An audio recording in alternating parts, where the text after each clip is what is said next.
Action. All right. This short presentation is going to relate one of the key theories of economics to software engineering. As software engineers and managers of large software projects, you'll have to rely on the code produced by other developers who often work for different organizations. This can make an already challenging process even more difficult. At the end of this presentation, you should have a deeper understanding of the management challenges related to incorporating other organizations and their developers into your large software projects. Economic theory has a great deal to tell us about software engineering and the management of the process.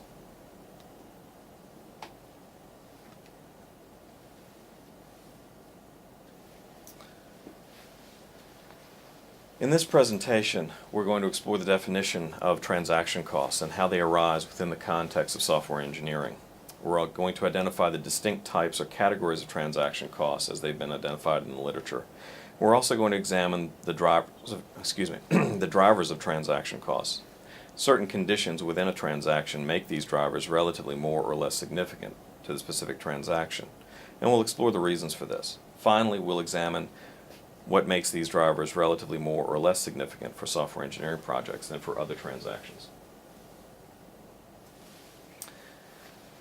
So what is a transaction cost? A transaction cost relates to any transaction that occurs between organizations in a market. Transaction costs have been categorized into three basic types. The first is search and information costs. These are the costs of actually finding what you want to buy, and includes locating it and assessing its quality and suitability for purpose. The second type of transaction costs is bargaining costs. These relate to setting the price and terms of the exchange and negotiating an acceptable contract. How much will the good or service cost to acquire, and when and how will it be delivered? Finally, policing and enforcement costs relate to the costs of monitoring the vendor or ensuring that the good or service delivered actually meets the requirements. Transactions have several drivers that impact transaction costs positively. These drivers fall into two basic categories. First are the behavioral assumptions, and these are bounded rationality and opportunism. Bounded rationality relates to the fact that we as humans can never know everything with certainty, and therefore the unknowns in any given transaction or process often play a role in our decision-making process. Second is opportunism. Anytime one actor or party to a transaction can engage in somewhat less than fully honest behavior and extort excess rents or excess profits, they have an incentive to do so. We will see that in software engineering, it is very difficult to monitor your agents, and therefore they often have an incentive to misbehave, if you will.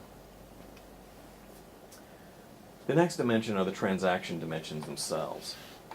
Asset specificity is the most important. Asset specificity relates to the fact that quite often when you buy a good or service, it has no other useful purpose. This is especially true in software engineering. If we design and build a specific software engineering plan or project, quite often we can't use it in another way later on if it isn't suited for its original purpose.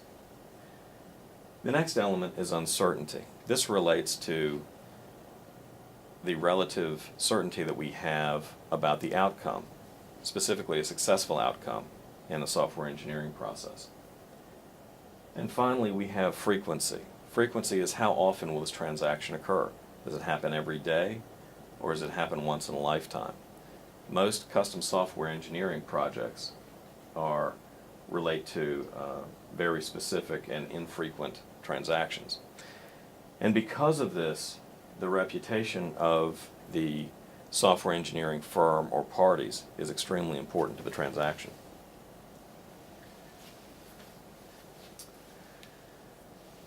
So now we come to a formal definition of transaction cost. And basically a transaction cost is any activity which is engaged in to satisfy each party to an exchange that the value given and received is in accord with his or her expectations.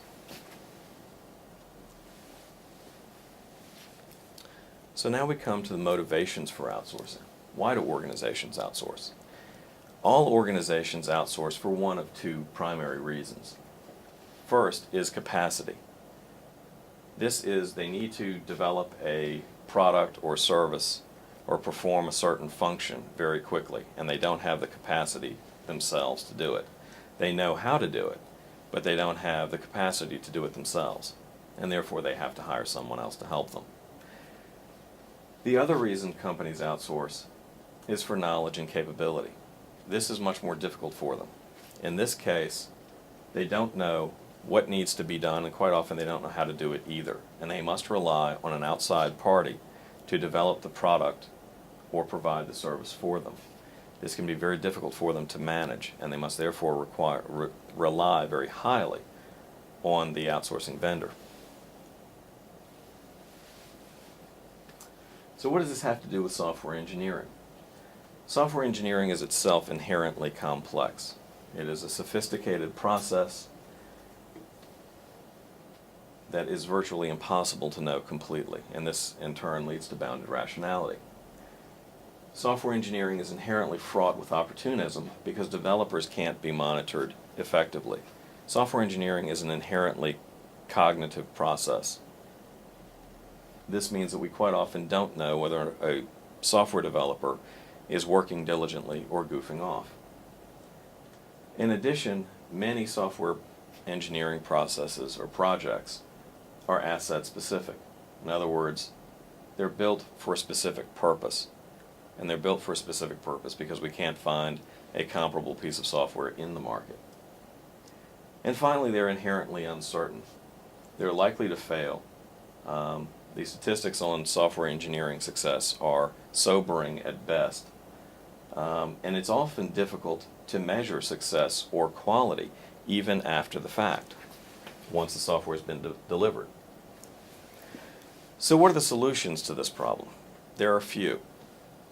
There are a few ways that you can overcome the challenges of bounded rationality, opportunism, asset specificity, uncertainty, and transaction frequency. Anytime you enter into a contract where you're outsourcing for knowledge and capability, you are at a significant disadvantage when it comes to both negotiating the contract and monitoring and managing the vendor as the work is performed. But there are a few things that you can do.